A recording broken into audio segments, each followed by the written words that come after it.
Bismillahirrahmanirrahim. Assalamualaikum warahmatullahi wabarakatuh.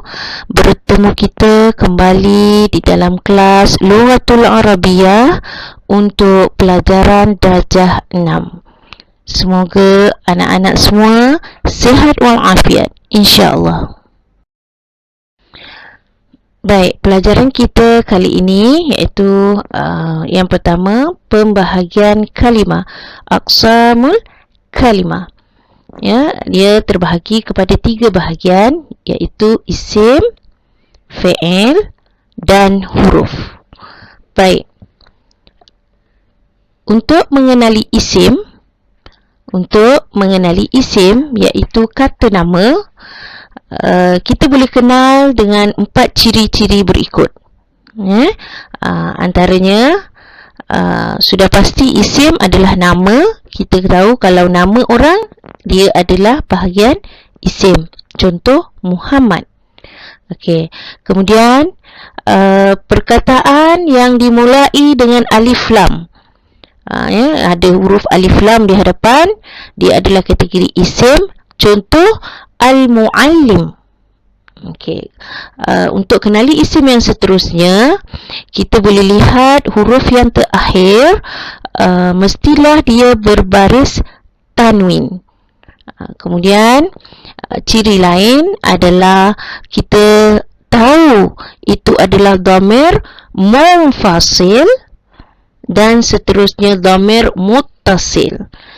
Jadi ciri-ciri isim ini dapat kita kenali dengan memahami apa itu nama orang, alif lam di hadapan, huruf yang akhirnya berbaris tanwin, dhamir munfasil dan dhamir muttasil. Baik. Untuk pembahagian kalimah yang kedua iaitu fi'il, iaitu kata kerja. Seperti mana yang telah kita pelajari pada tahun yang lalu, kata kerja yang telah kita pelajari iaitu fi'il madhi, fi'il mudhari dan fi'il amar. Dan pastinya fi'il-fi'il ini kita ada ciri-ciri yang kita nak kenali dia, iaitu ada huruf penambahan, sama ada di belakang huruf ataupun di depan dan di belakang huruf. Ya, sudah pasti fi'il ini tidak ada ciri-ciri isim yang telah kita pelajari untuk kata nama yang kita kenali tadi. Okey. Kata yang ketiga iaitu huruf, harfun, iaitu kata tugas. Antaranya ada 8 min, ila, an, ala, fi, wa, li, ka. Baik.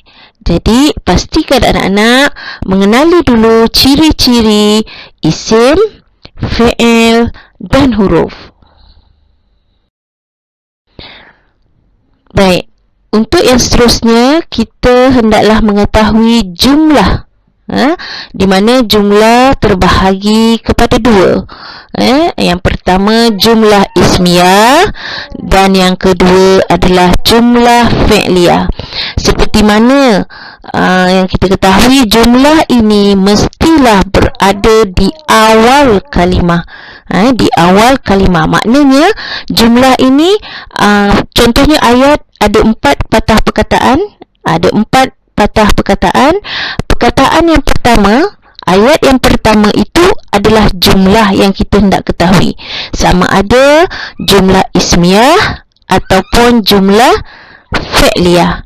Ya, baik. Kalau kita kenal jumlah ismiyah itu di hadapan, contohnya dengan ciri-ciri ismiyah yang telah kita pelajari tadi, iaitu nama orang, alif lam, tanwin, dhamir munfasil, dhamir muttasil, ataupun nama orang, dia adalah kalimah jumlah ismiyah. Ya, pastikan jumlah ini adalah ayat yang pertama.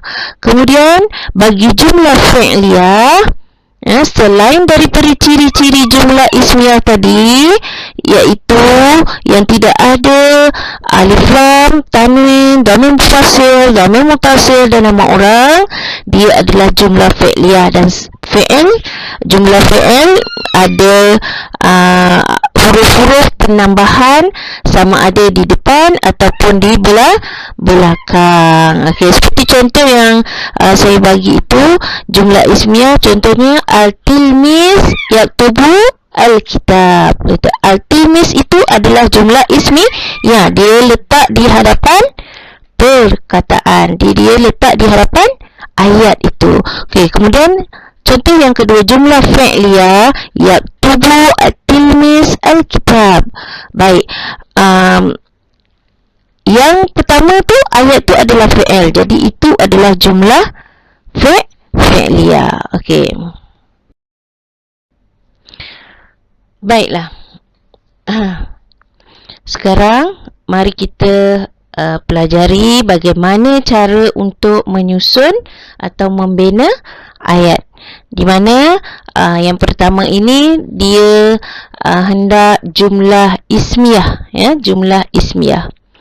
Ayat yang saya bagi ini ada 4 patah perkataan. Boleh lihat di situ 1, 2, 3 dan 4.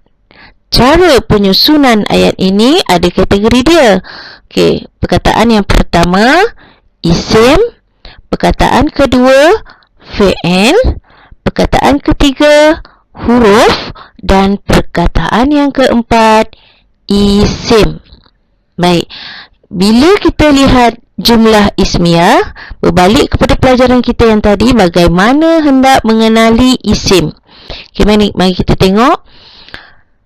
Okey, di sini al-tilmiz kita letak di nombor 1.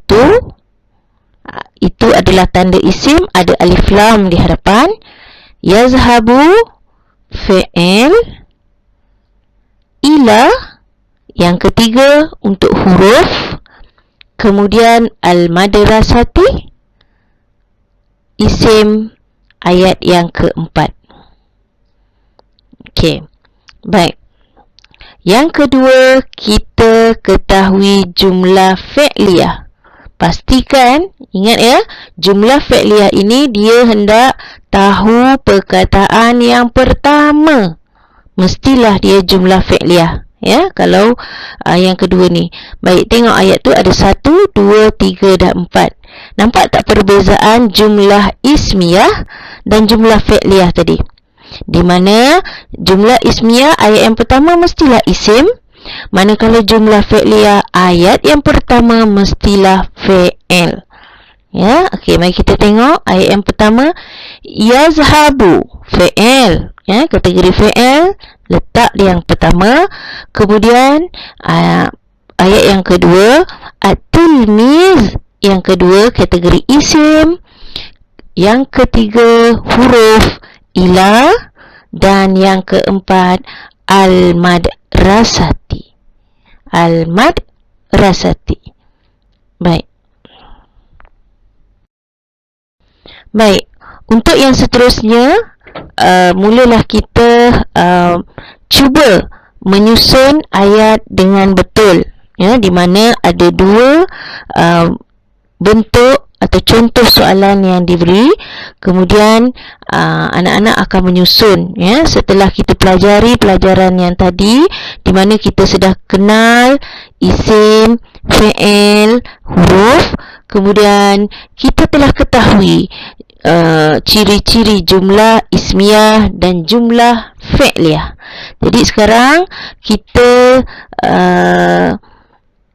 belajar bagaimana untuk menyusun ayat dengan sempurna, ya, di mana kita boleh tengok di sini ratib jumlah ismiyah, maksudnya susunkan yang dimulai dengan ayat yang pertama iaitu jumlah ismiyah. Perkataan yang pertama jumlah ismiyah, kemudian yang kedua jumlah fi'liyah, yang ketiga huruf, kemudian yang keempat jumlah ismiyah. Baik, anda boleh susun 1, 2, 3, 4. boleh mula cuba menjawab sekarang. Baik. Soalan yang kedua, ratib jumlah fi'liyah.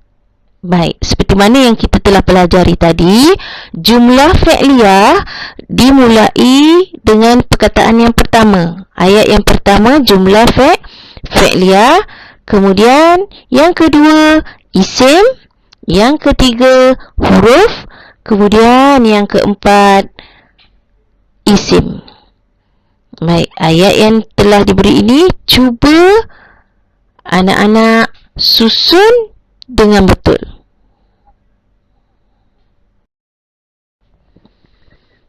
Alhamdulillah, setelah kita menjawab soalan tadi, saya harap anak-anak semua dapat memahami dengan jelas. Ya, alhamdulillah. InsyaAllah kita berjumpa lagi di lain hari, insyaAllah, di lain tajuk. Assalamualaikum warahmatullahi wabarakatuh.